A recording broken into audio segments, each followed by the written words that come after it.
Chapter 17. Stick. Patience is the courage of the conqueror.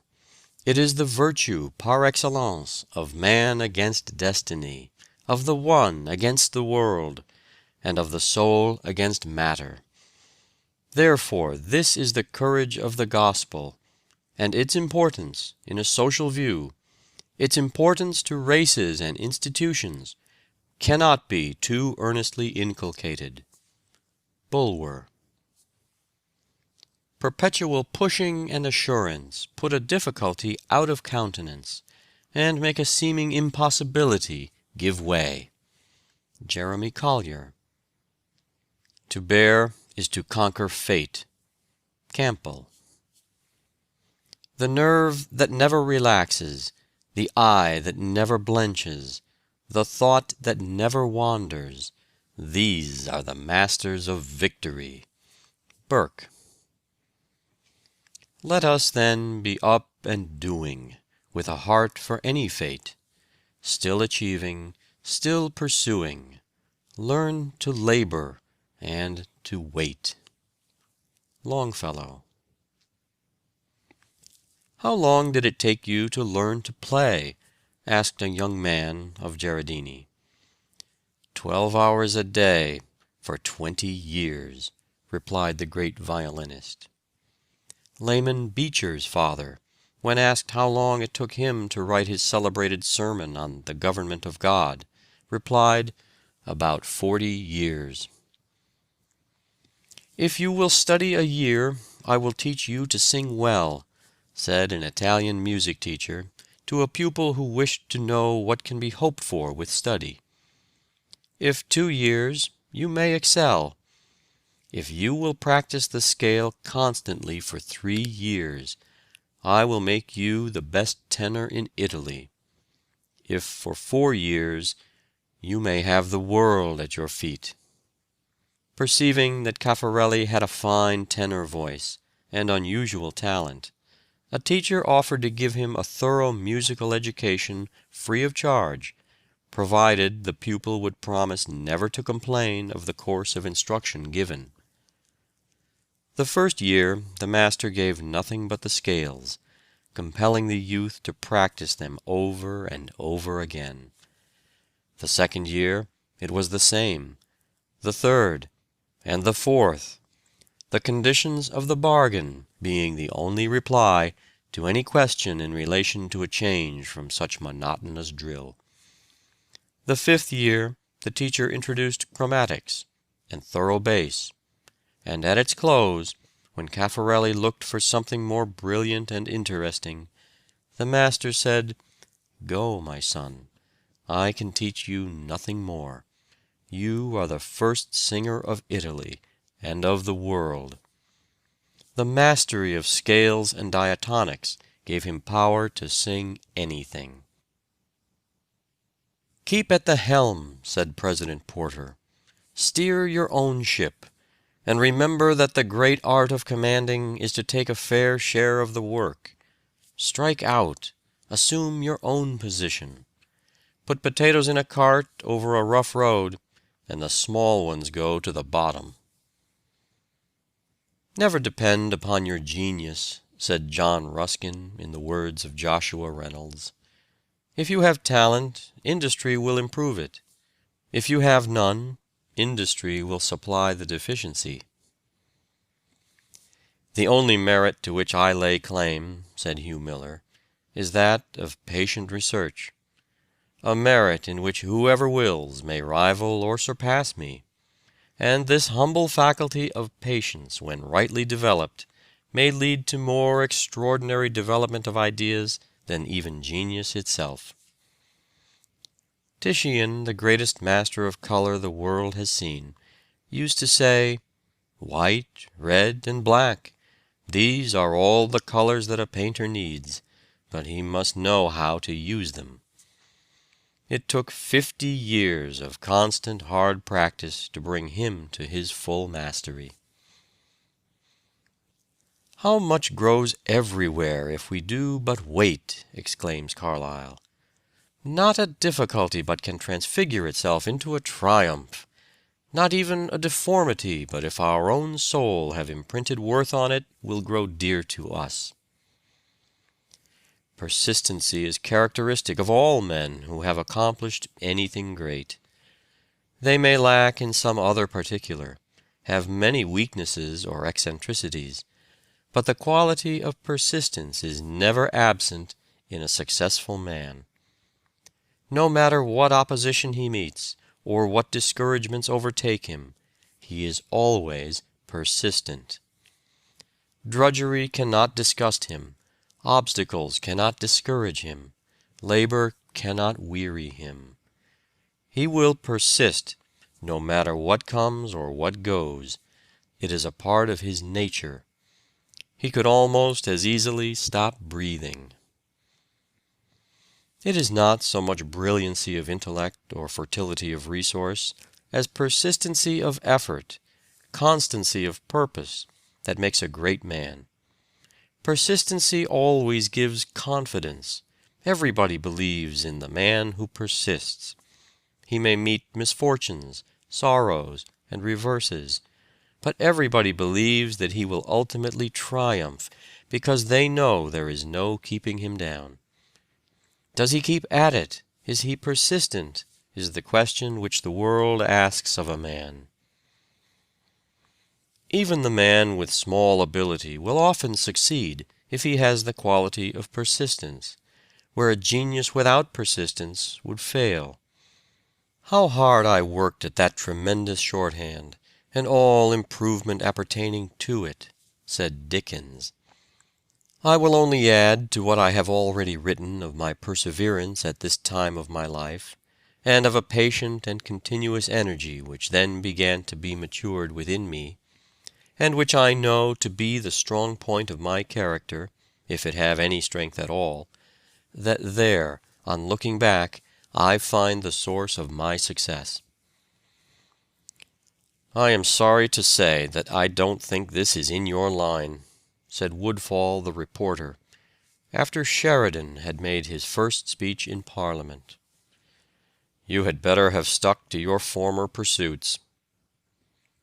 With his head on his hand, Sheridan mused for a time, then looked up and said, "It is in me, and it shall come out of me." From the same man came that harangue against Warren Hastings, which the orator Fox called the best speech ever made in the House of Commons. The man who is perpetually hesitating which of two things he will do first, said William Wirt, will do neither. The man who resolves, but suffers his resolution to be changed by the first counter-suggestion of a friend, who fluctuates from opinion to opinion, from plan to plan, and veers like a weathercock to every point of the compass, with every breath of caprice that blows, can never accomplish anything great or useful. Instead of being progressive in anything, he will be at best stationary, and more probably retrograde in all. Great writers have ever been noted for their tenacity of purpose.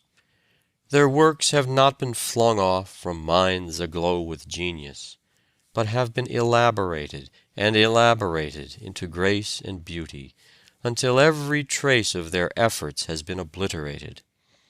Bishop Butler worked 20 years incessantly on his Analogy, and even then was so dissatisfied that he wanted to burn it.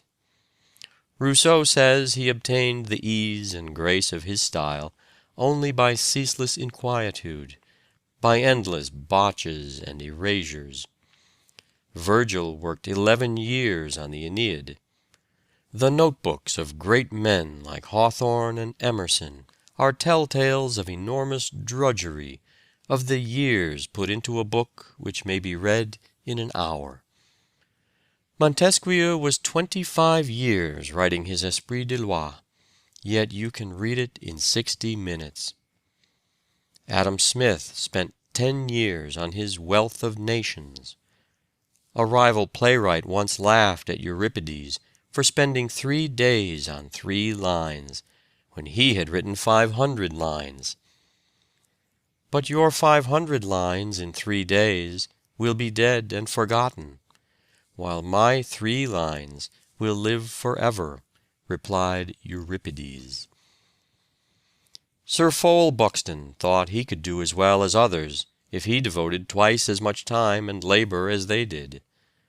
Ordinary means and extraordinary application have done most of the great things in the world. Defoe offered the manuscript of Robinson Crusoe to many booksellers, and all but one refused it.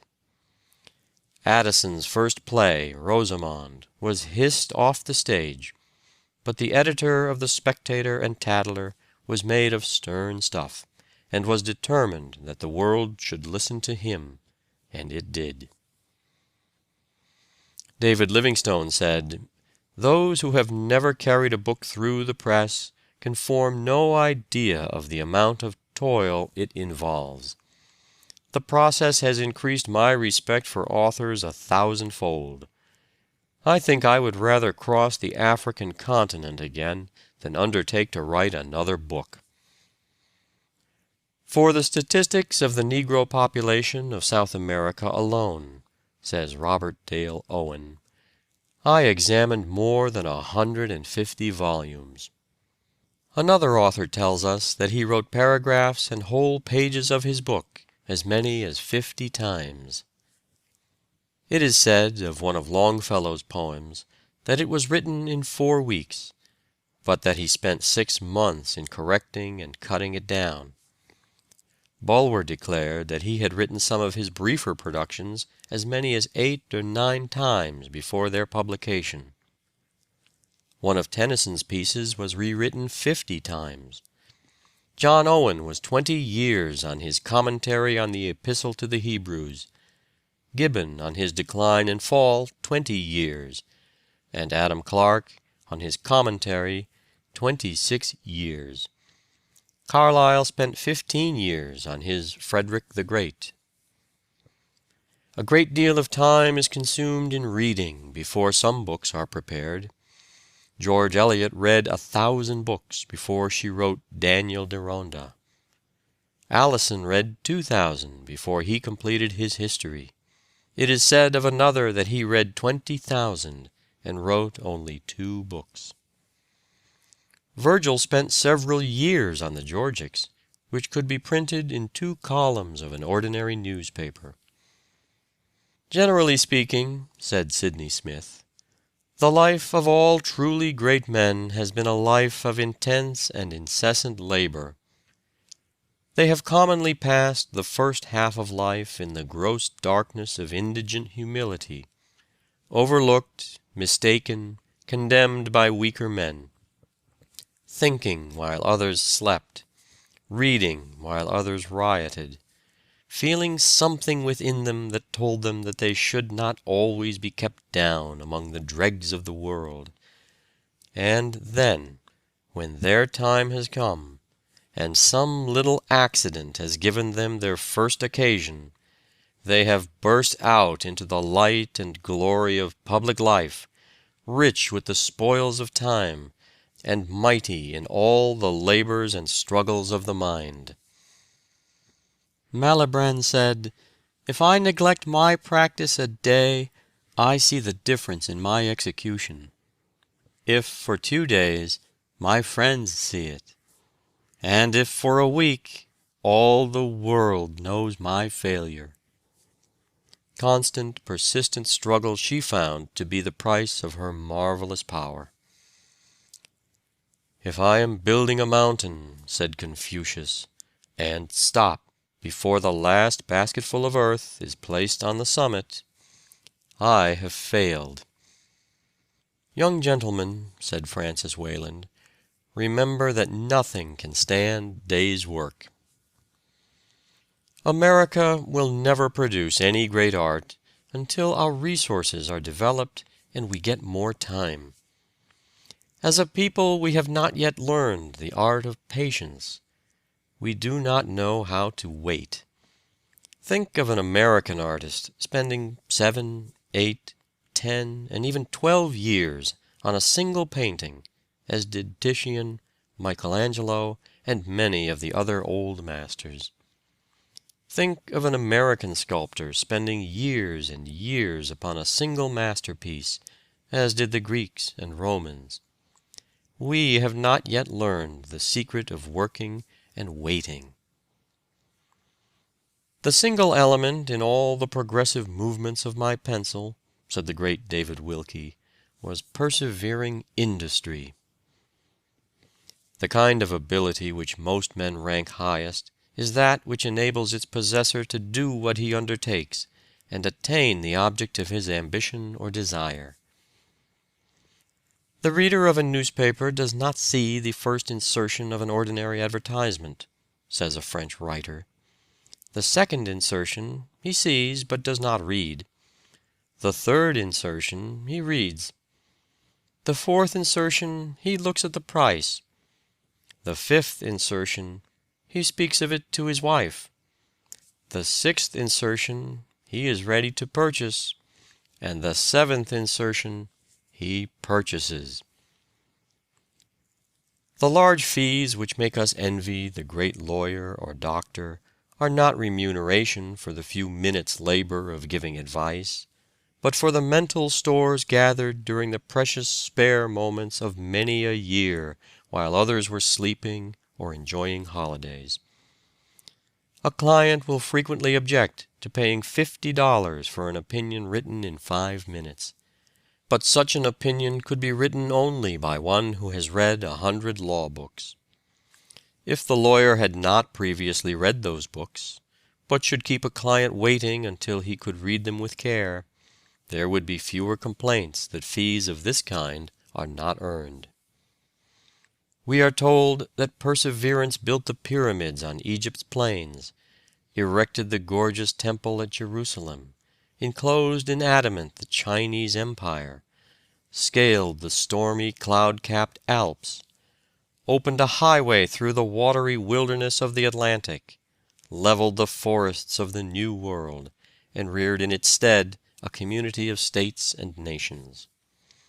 Perseverance has wrought from the marble block the exquisite creations of genius, painted on canvas the gorgeous mimicry of nature, and engraved, on a metallic surface, the viewless substance of the shadow. Perseverance has put in motion millions of spindles, winged as many flying shuttles, harnessed thousands of iron steeds to as many freighted cars, and sent them flying from town to town and nation to nation, tunneled mountains of granite, and annihilated space with the lightning's speed. Perseverance has whitened the waters of the world with the sails of 100 nations, navigated every sea, and explored every land. Perseverance has reduced nature in her 1,000 forms to as many sciences, taught her laws, prophesied her future movements, measured her untrodden spaces, counted her myriad hosts of worlds, and computed their distances, dimensions, and velocities. Whoever is resolved to excel in painting, or indeed in any other art, said Reynolds, must bring all his mind to bear upon that one object from the moment that he rises till he goes to bed. If you work hard 2 weeks without selling a book, wrote a publisher to an agent, you will make a success of it. Know thy work and do it, said Carlyle, and work at it like a Hercules. One monster there is in the world, an idle man. End of chapter 17. Recording by David Martin.